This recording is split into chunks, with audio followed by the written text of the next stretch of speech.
안녕하십니까. 우파닷컴 최인식입니다.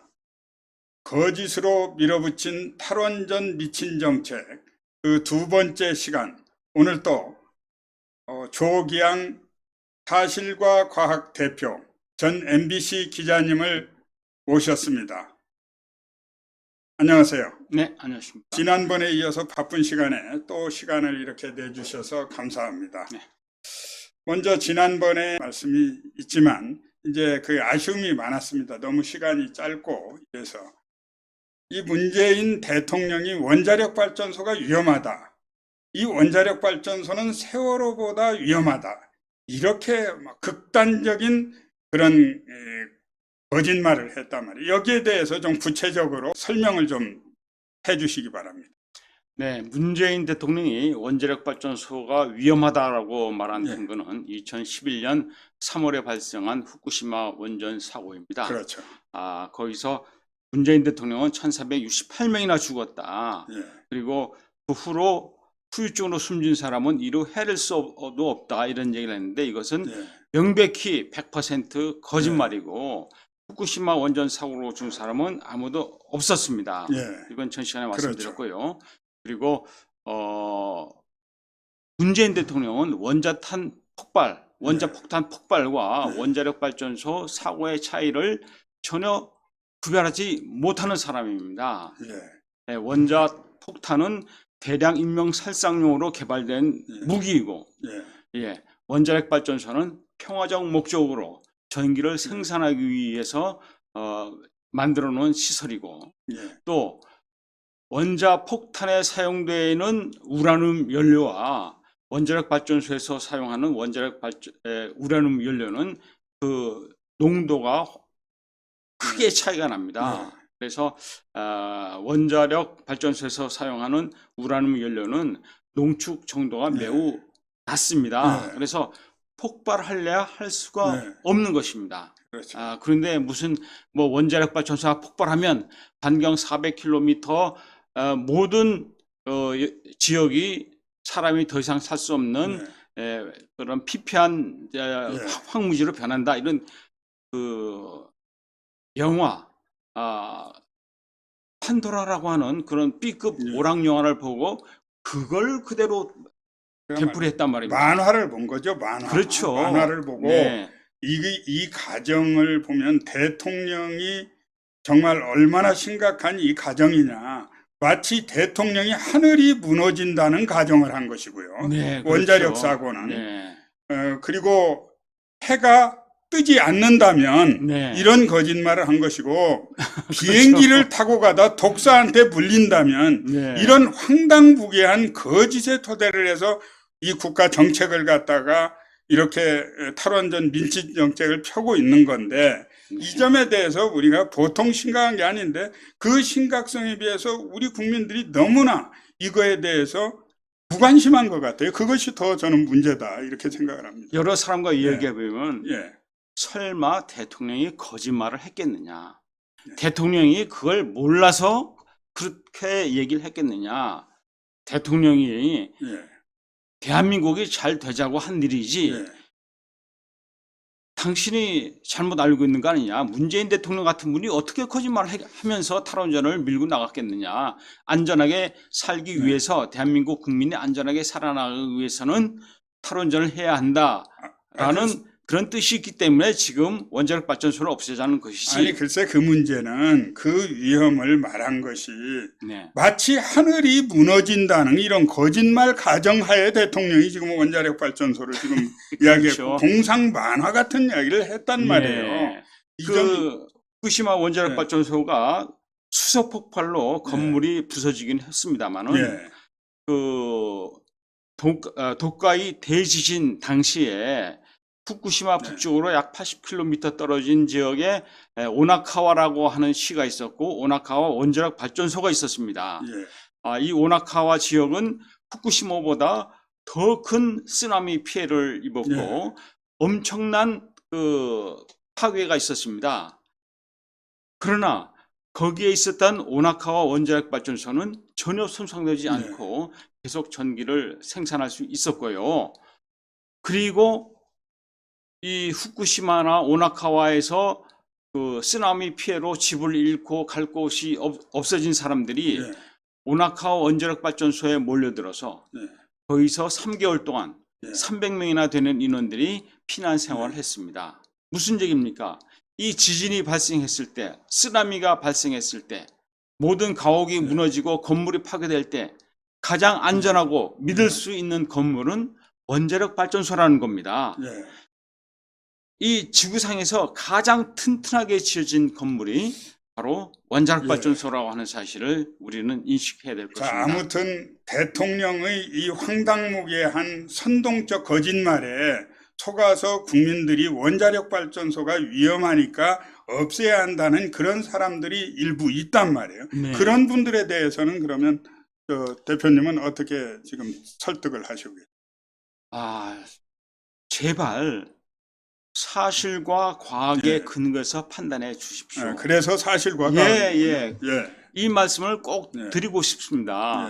예. 예, 문재인 대통령이라고 모든 것을 정확하게 알고 있지는 않고요. 네, 그렇겠죠. 예. 네.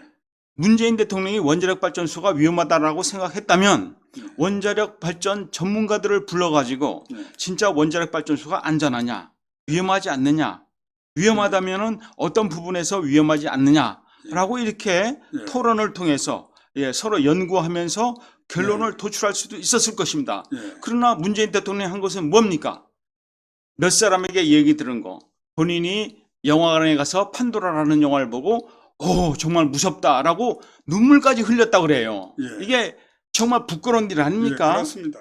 이런 사람이 대통령 자리에 앉아서 에너지 정책을 좌지우지한다는 거, 이건 참 대한민국 국민으로서 큰 비극이고 희극이 아닐 수 없습니다. 그러니까 문재인 정권의 모든 거의 정책들이 중요한 뭐 안보 정책이라든가 한미 동맹에 관한 문제라든가 이런 원자력 이런 중요한 정책들이 전부 다 몽상가들의 그 탁상공론에서 전문가를 모두 배제시킨 가운데 사실상 진행이 됐단 말이에요. 그렇죠. 사실상 진행이 됐고 이게 지금 바로잡지를 못하고 있어요. 최근에 부동산 정책도 마찬가지입니다. 그래서 탈원전을 주장하는 사람들의 원자력 발전소에 대한 뭐 방사선 물질이 유출된다는 위험 주장들이 사실상 심각하게 지금 이 가짜 뉴스가 막 만연하고 있단 말이에요. 이런 부분에 대해서 좀 한 말씀 좀 해주시죠. 예, 그 소위 말해서 탈원전 환경 단체들이 퍼뜨린 거짓말 가운데 후쿠시마 원전 사고 이후에 후쿠시마 지역의 어린이들의 갑상선암이 44%나 급증했다라고 그런 가짜 뉴스 크게 떠든 적이 있습니다. 환경단체들이 그렇게 떠들어대니 일본 정부로서도 깜짝 놀랐죠. 아니 그게 사실이야? 어떻게 어린이 갑상선암이 44%나 급증할 수가 있어? 그래서 전국적으로 3군데를 선정해서 이 지역 단위로 어린이 갑상선암 발생률이 어떻게 달라졌는지 3군데를 선정해서 정밀하게 검사를 했습니다. 그랬더니 후쿠시마가 44% 증가했다고 그랬는데 다른 3군데 지역의 어린이 갑상선암 발생 증가율을 보니까 57%나 되더라 이겁니다. 그러니까 방사선과 전혀 상관이 없는 지역에서 다른 지역에서 그러니까 오히려 후쿠시마가 낮은 거예요. 낮게 나타나는 거죠. 왜 그러느냐? 이걸 정밀 검사하다 보니까 과잉 진료가 되고 평상시 같으면은 그냥 넘어갔을 문제도 이것이 문제다.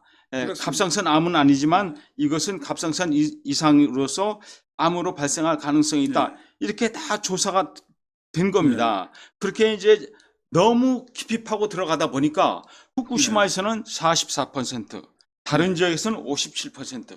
그러면 그런 식으로 가다 보면 지금 일본 전역의 모든 어린이들이 갑상선 암으로 고통을 받고 있어야 되는데 그렇지 않죠. 후쿠시마 원전 사고가 일어난 다음에 많은 환경단체, 심지어 대학 교수를 한 사람들이 일본은 이제 끝났다. 일본은 이제 멸망한다. 망했다. 일본 사람들은 다 해외로 이민 가기 위해서 지금 보따리 싸고 있다. 이런 말도 안 되는 거짓말을 마치 사실인 것처럼 유튜브를 통해서 많이 퍼뜨렸습니다. 그런데 지금 후쿠시마 원전 사고가 일어난 지 10년이 지난 오늘 보십시오. 일본이 망했습니까? 후쿠시마가 망했습니까? 그렇지 않습니다. 저도 2019년 후쿠시마에 다녀왔는데 물론 쓰나미 피해를 입었던 후쿠시마 인근의 해안 지역은 엉망이었죠. 엉망이 됐고 물론 다이이치 원전 사고도 제대로 복구되지 않은 상태에서 폐허의 모습을 보였지만 후쿠시마 시내로 들어와서 보면 아무 문제 없이 평화롭게 잘 살고 있습니다. 그러니까 지금 문재인 정권과 환경단체의 가면을 쓴 이 단체들 또 이 선동하는 사람들을 보면 진짜 위험한 거는 북한이 대한민국을 향해서 원자탄을 가지고 협박하는 공갈에 대해서는 실질적인 이 공갈에 대해서는 아무도 위험하다고 말하는 사람이 없습니다. 오히려 원자력 발전 통해서는 세계에서 사고가 날 우려가 0%인 걸 가지고 선동을 하고 원자력 발전소를 폐기하고 정책을 변환하고 이러는데 이 문재인 정권은 북에서 우리 대한민국을 겨냥해서 만든 원자탄에 관해서는 환경운동가도 아무 말을 하지 않는 이런 완전 위선자들이란 말이에요. 지금 세계적으로 핵 무기가 몇 개 있는가 세어보면 13,400개인 것으로 나와 있습니다. 그렇게 추정합니까? 그게 정확한 증거입니다. 13,400개. 이게 국제기구에서 조사한 결과예요. 13,400개. 이 핵무기라고 하는 것은 아무리 작은 핵무기를 하더라도 한번 적진에 투하면은 10만 명 안팎의 사상자가 발생하는 대량 살상 무기입니다. 그렇죠. 그런 무서운 핵무기가 우리 38선 이북에 북한에 몇 기가 있습니까? 40기가 있습니다. 40기. 언제 그 40기가 되는 원자폭탄이 대한민국을 향해서 날아올지 몰라요. 그러나 문재인 대통령과 이 환경단체들이 북한의 핵무기, 원자탄, 수소폭탄에 대해서 한마디라도 한 적이 있습니까? 그런 인간을 본 적이 없습니다. 본 적이 없죠. 정치인이고 문재인 이 대통령이고 가장 위험한 건 그 위험을 알리고 대비를 해야 되는 거 아니겠어요? 그렇죠. 아니 정말 대한민국이 안전하게 살아나가려면 우리 후손이 안전하게 이 번영하는 대한민국에 살아나가기 위해서는 그런 핵 무기가 없는 세상에서 살아나가야 되지 않겠습니까? 그렇습니다. 지금 북한에서 핵무기 40기를 보유하고 언제 이 불장난을 일으킬지 모르는 상황에서 거기에 대해서는 아무 말도 없습니다. 그런데 대한민국이 번영하고 경제적으로 풍족하게 살기 위해서 반드시 필요한 원자력 발전소는 없애야 된다고 그게 난리를 부리고 있습니다. 그게 저는 북쪽에 무슨 지령을 받지 않았을까 이런 저는 의심이 사실 듭니다. 그거는 제가 눈으로 보지 않아서 뭐라고 하기는 참 어려운 일입니다만은 결과적으로 보면 문재인 대통령의 이 사고 방식에 문제가 있거나 정신 상태에 문제가 있거나 둘 중에 하나라고 봅니다. 이 정권이 끝나면 조사를 해봐야 알 일이죠.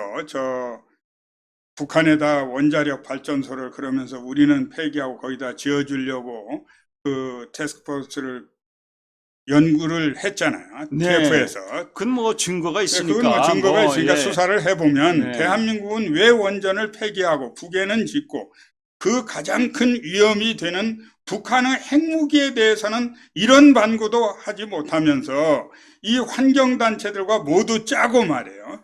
이 대한민국의 원자력을 이 기술을 모두 다 폐기시키는지 이 부분에 대해서 좀 더 우리가 계속 관심을 가지고 지켜봐야 될 것 같고요.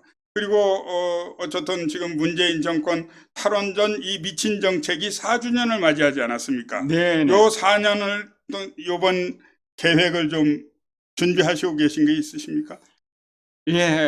저희 단체는 문재인 대통령의 탈핵선언 4주년을 맞아서 대한민국이 어떤 피해를 입었느냐, 그 피해 실상 같은 걸 좀 공개할 계획입니까? 이 문제를 언론을 통해서 문제를 제기할 예정이고요. 6월 19일이 토요일이라 6월 17일 정도에 청와대 앞에 예. 1인 시위 형태로 예. 한 150명, 어. 200명 가량의 우리 예. 애국 시민들이 모여서 예. 탈핵 철회를 요구하는 탈원전 정책 폐기를 이 미친 정책 폐기를 요구하는 그렇죠. 네네네. 예. 그럴 계획입니다. 그리고 우리 시민들이 탈원전의 문제점, 이 방사선에 대해서 잘못 알려진 거짓 정보를 바로잡기 위해서 출판이라든지 서적이라든지 만화라든지 제작해서 많이 공급할 예정입니다. 4주년에 대한 것을 대응하는 것도 중요하지만 지속적으로 우리가 4주년뿐만 아니라 문재인 정권이 끝나는 때까지 끝까지 이 미친 정책에 대한 투쟁을 함께 국민과 함께 해내야 되고요. 예, 어리석은 짓은 하루라도 빨리 방향 수정을 해야 됩니다. 그 이후에도 이 탈원전 정책에 관해서는 빨리 다음 대통령 선거에서 나서는 대권 후보들은 이 미친 정책, 문재인 정권의 이 미친 정책들을 모두 다 원위치하고 대한민국을 정상화시킨다는 그 공약이 사실 제일 먼저 공약이 돼야 될 것 같습니다. 그렇죠. 최근 더불어민주당의 당 대표가 된 송영길 의원이 문재인 대통령에게 원자력 발전소 정책에 대해서 탈원전을 좀 재고해야 되지 않겠냐고 아주 완곡하게 말한 걸로 알고 있습니다. 그러나 문재인 대통령이 그렇게 완곡하게 표현한 데서 알아들을 사람이 아니고요.